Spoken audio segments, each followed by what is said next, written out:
Hello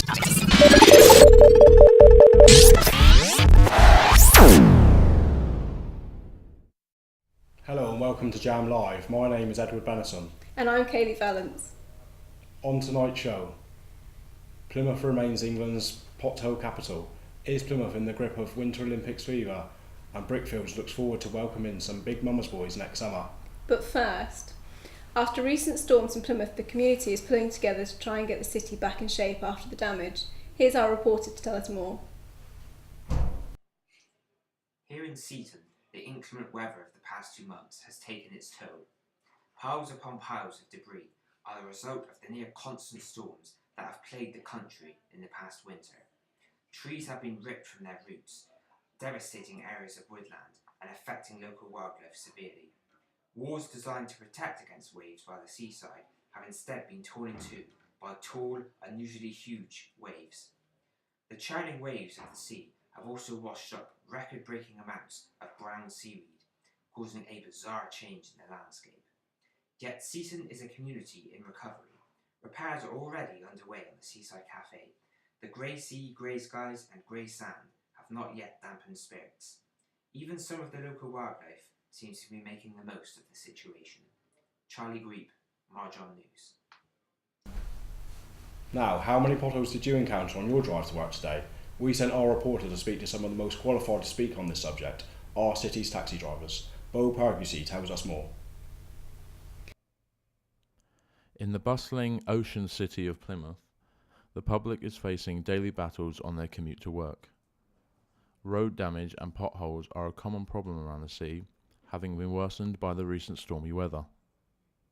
Multiple potholes and general road damage can be found all over the city, causing issues for many drivers, with public transport also being affected, causing disruption to certain timetables.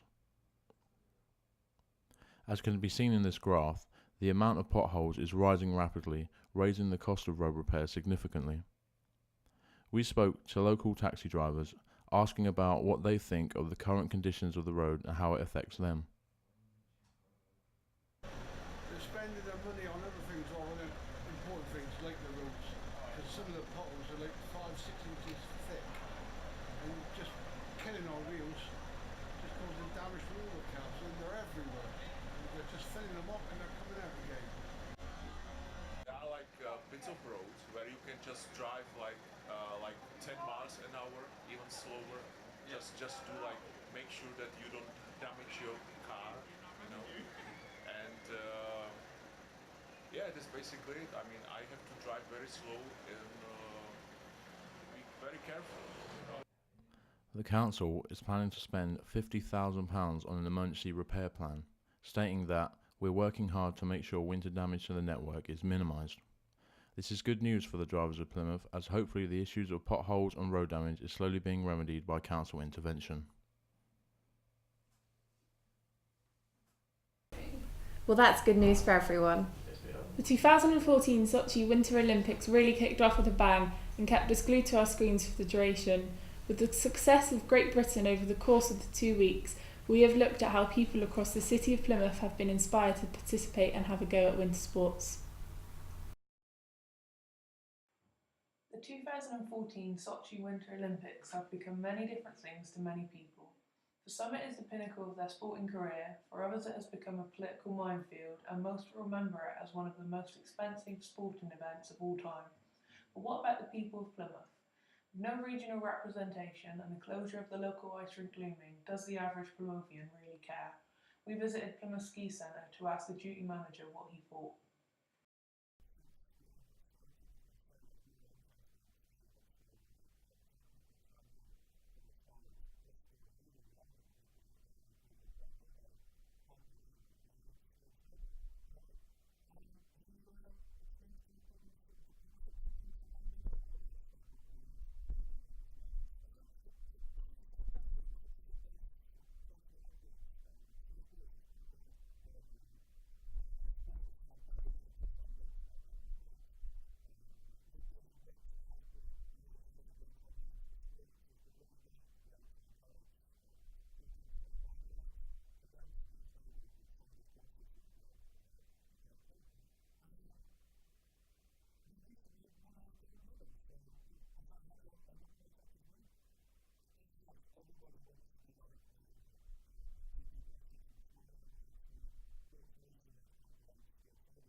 England's gold medal success, there seems to be no shortage of young talent eager to have a go on the ski slope.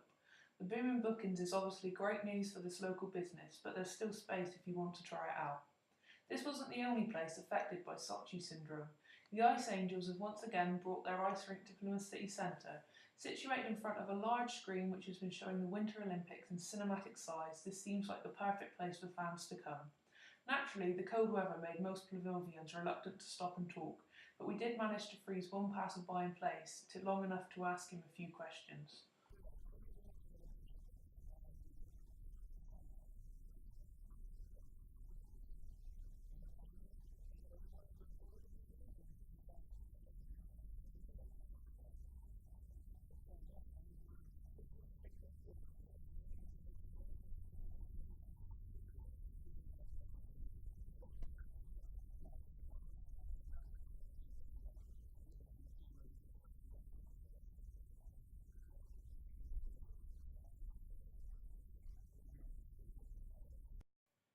As you can see, opinions in the city are mixed. Would a new age Eddie the Eagle win over the British public, or will the excitement from our recent gold medal wins melt away like a snowman in the sun?